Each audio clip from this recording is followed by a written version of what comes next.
Cuando uno de ustedes tiene un conflicto con otro creyente, ¿cómo se atreve a presentar una demanda y a pedirle a un tribunal secular que decida sobre el asunto, en lugar de llevarlo ante otros creyentes?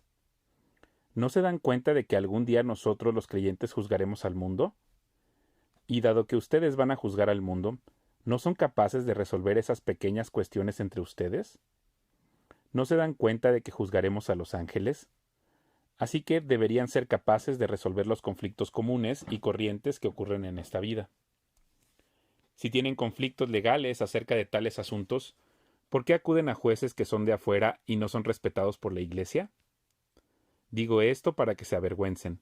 ¿No hay nadie en toda la Iglesia con suficiente sabiduría para decidir sobre estos temas? Sino que un creyente demanda a otro, justo frente a los incrédulos. El hecho de que tengan semejantes demandas legales unos contra otros es en sí una derrota para ustedes. ¿Por qué mejor no aceptar la injusticia y dejar el asunto como está? ¿Por qué no se dejan estafar? En cambio, son ustedes mismos los que hacen lo malo y estafan aún a sus propios hermanos en Cristo. ¿No se dan cuenta de que los que hacen lo malo no heredarán el reino de Dios? No se engañen a sí mismos.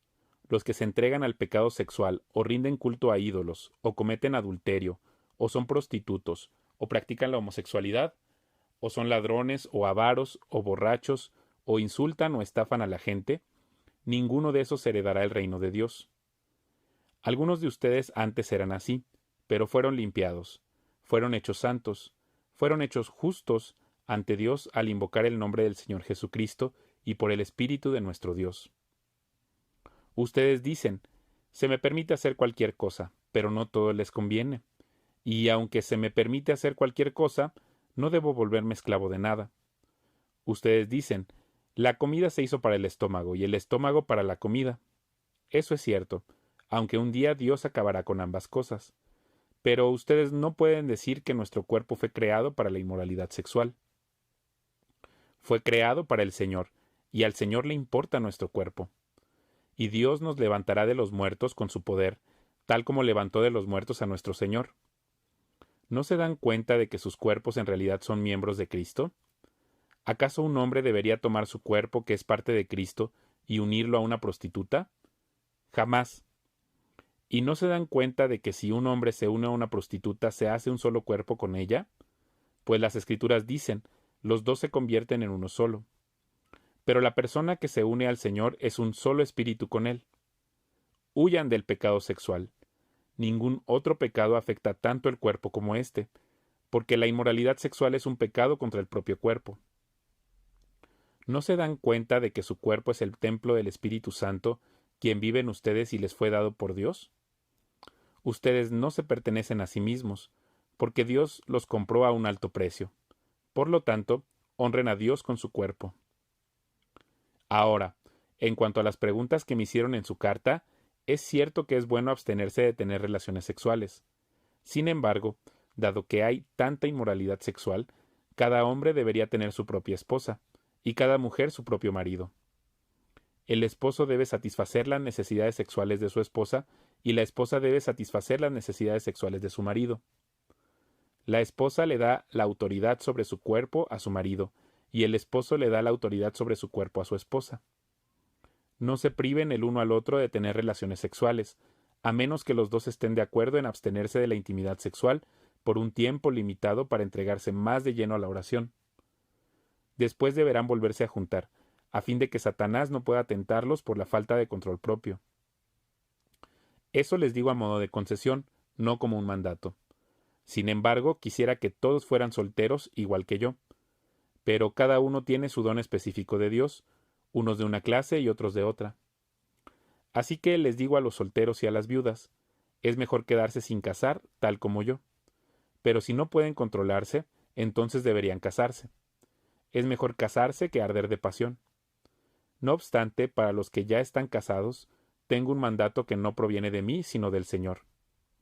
La esposa no debe dejar a su marido, pero si lo deja, que no se case de nuevo, o bien que se reconcilie con él, y el marido no debe dejar a su esposa. Ahora me dirigiré al resto de ustedes, aunque no tengo un mandato directo del Señor. Si un hombre cristiano está casado con una mujer que no es creyente y ella está dispuesta a seguir viviendo con él, no debe abandonarla. Y si una mujer cristiana tiene un esposo que no es creyente y él está dispuesto a seguir viviendo con ella, no debe abandonarlo. Pues la esposa cristiana da santidad a su matrimonio y el esposo cristiano da santidad al suyo. De otro modo, sus hijos no serían santos, pero ahora son santos. En cambio, si el esposo o la esposa que no es creyente insiste en irse, dejen que se vaya. En esos casos, el cónyuge cristiano ya no está ligado al otro, porque Dios los ha llamado a ustedes a vivir en paz. ¿Acaso ustedes, esposas, no se dan cuenta de que sus maridos podrían ser salvos a causa de ustedes? ¿Y ustedes, esposos, no se dan cuenta de que sus esposas podrían ser salvas a causa de ustedes? Cada uno debería seguir viviendo en la situación que el Señor lo haya puesto, y permanecer tal como estaba cuando Dios lo llamó por primera vez. Esa es mi regla para todas las iglesias. Por ejemplo, un hombre que se circuncidó antes de llegar a ser creyente no debería tratar de revertir su condición. Y el hombre que no estaba circuncidado cuando llegó a ser creyente no debería circuncidarse ahora. Pues no tiene importancia si un hombre ha sido o no circuncidado. Lo importante es cumplir los mandamientos de Dios. Cada uno debería permanecer tal como estaba cuando Dios lo llamó. ¿Eres un esclavo? No dejes que eso te preocupe. Sin embargo, si tienes la oportunidad de ser libre, aprovéchala. Y recuerda, si eras un esclavo cuando el Señor te llamó, ahora eres libre en el Señor. Y si eras libre cuando el Señor te llamó, ahora eres un esclavo de Cristo. Dios pagó un alto precio por ustedes, así que no se dejen esclavizar por el mundo. Amados hermanos, cada uno debería permanecer tal como estaba cuando Dios lo llamó por primera vez. Ahora, con respecto a la pregunta acerca de las jóvenes que todavía no se han casado, para ellas no tengo ningún mandato del Señor. Pero el Señor en su misericordia me ha dado sabiduría digna de confianza que les transmitiré a ustedes. Debido a la crisis actual, pienso que es mejor que cada uno se quede como está. Si tienes esposa, no procures terminar tu matrimonio. Si no tienes esposa, no busques casarte. Pero si te casas, no es pecado, y si una joven se casa, tampoco es pecado. Sin embargo, los que se casen en este tiempo tendrán problemas, y estoy tratando de evitárselos. Déjenme decirles lo siguiente, amados hermanos. El tiempo que queda es muy breve. Así que de ahora en adelante los que estén casados no deberían concentrarse únicamente en su matrimonio. Los que lloran, o los que se alegran, o los que compran cosas, no deberían ser absorbidos por sus lágrimas, ni su alegría, ni sus posesiones. Los que usan las cosas del mundo no deberían apegarse a ellas, pues este mundo, tal como lo conocemos, pronto desaparecerá. Quisiera que estén libres de las preocupaciones de esta vida. Un soltero puede invertir su tiempo en hacer la obra del Señor y en pensar cómo agradarlo a Él. Pero el casado tiene que pensar en sus responsabilidades terrenales y en cómo agradar a su esposa. Sus intereses están divididos. De la misma manera, una mujer que ya no está casada o que nunca se ha casado puede dedicarse al Señor y ser santa en cuerpo y en espíritu. Pero una mujer casada tiene que pensar en sus responsabilidades terrenales y en cómo agradar a su esposo. Les digo esto para su propio beneficio, no para imponerles restricciones. Mi deseo es que hagan todo lo que les ayude a servir mejor al Señor, con la menor cantidad de distracciones posibles. No obstante, si un hombre piensa que está tratando a su prometida en forma impropia y que inevitablemente se dará a sus pasiones, que se case con ella como él desea. No es pecado. Pero si ha decidido con toda firmeza no casarse y no hay urgencia y puede controlar sus pasiones, hace bien en no casarse. Así que el que se casa con su prometida hace bien, y el que no se casa hace aún mejor. Una esposa está ligada a su esposo mientras el esposo vive. Si su esposo muere, ella queda libre para casarse con quien quiera, pero solamente si ese hombre ama al Señor. Sin embargo, en mi opinión, sería mejor para ella no volver a casarse, y pienso que al decirles esto les doy consejo del Espíritu de Dios. Ahora, con respecto a la pregunta acerca de la comida que ha sido ofrecida a ídolos, es cierto, sabemos que todos tenemos conocimiento sobre este tema. Sin embargo, mientras que el conocimiento nos hace sentir importantes, es el amor lo que fortalece a la Iglesia. El que afirma que lo sabe todo, en realidad no es que sepa mucho, pero la persona que ama a Dios es a quien Dios reconoce. Entonces, ¿Qué acerca de comer carne ofrecida a ídolos? Pues sabemos que un ídolo no es en verdad un dios, y que hay solo un Dios. Puede que existan esos llamados dioses, tanto en el cielo como en la tierra, y algunas personas de hecho rinden culto a muchos dioses y a muchos señores. Pero nosotros sabemos que hay solo un Dios, el Padre, quien creó todo, y vivimos para Él. Y hay solo un Señor, Jesucristo, mediante el cual Dios hizo todas las cosas y mediante el cual nos ha dado vida. Sin embargo, no todos los creyentes saben esto. Algunos están acostumbrados a pensar que los ídolos son reales. Entonces, cuando comen un alimento que fue ofrecido a ídolos, lo consideran adoración a dioses verdaderos y violan su débil conciencia. Es cierto que no podemos obtener la aprobación de Dios por lo que comemos. No perdemos nada si no lo comemos, y no ganamos nada si lo comemos. Pero ustedes deben tener cuidado de que su libertad no haga tropezar a los que tienen una conciencia más débil. Pues si otros te ven con tu conocimiento superior, comiendo en el templo de un ídolo, ¿acaso no se sentirán alentados a violar su conciencia al comer un alimento que se ofreció a un ídolo? Así que a causa de tu conocimiento superior, se destruirá un creyente débil por quien Cristo murió.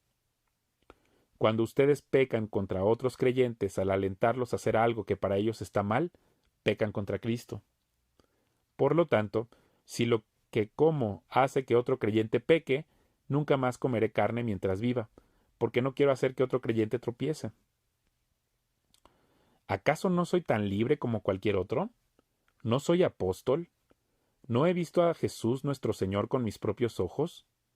¿No es gracias a mi trabajo que ustedes pertenecen al Señor? Aunque otros piensen que no soy apóstol, ciertamente para ustedes lo soy. Ustedes mismos son la prueba de que soy apóstol del Señor. Esta es mi respuesta a los que cuestionan mi autoridad.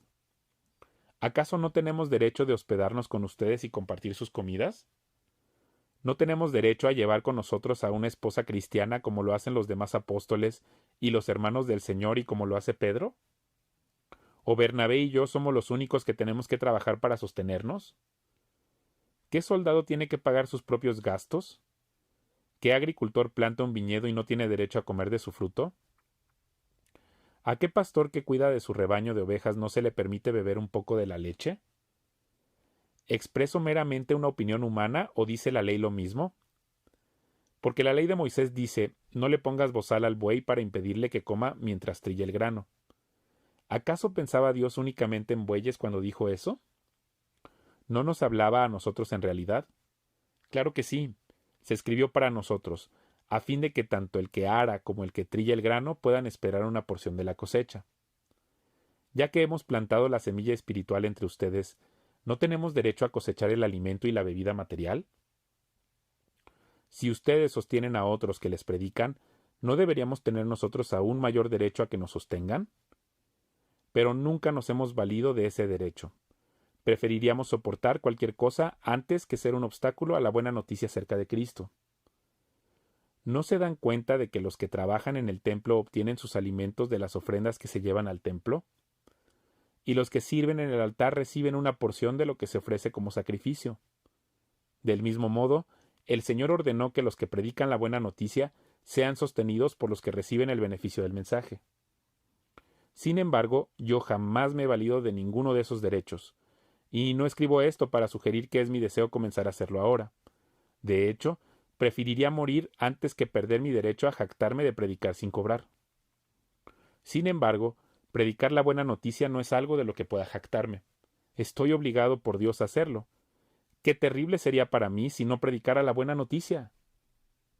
Si lo hiciera por mi propia iniciativa, merecería que me paguen, pero no tengo opción, porque Dios me ha encomendado este deber sagrado. ¿Cuál es entonces mi paga? Es la oportunidad de predicar la buena noticia sin cobrarle a nadie. Por esa razón, nunca reclamo mis derechos cuando predico la buena noticia.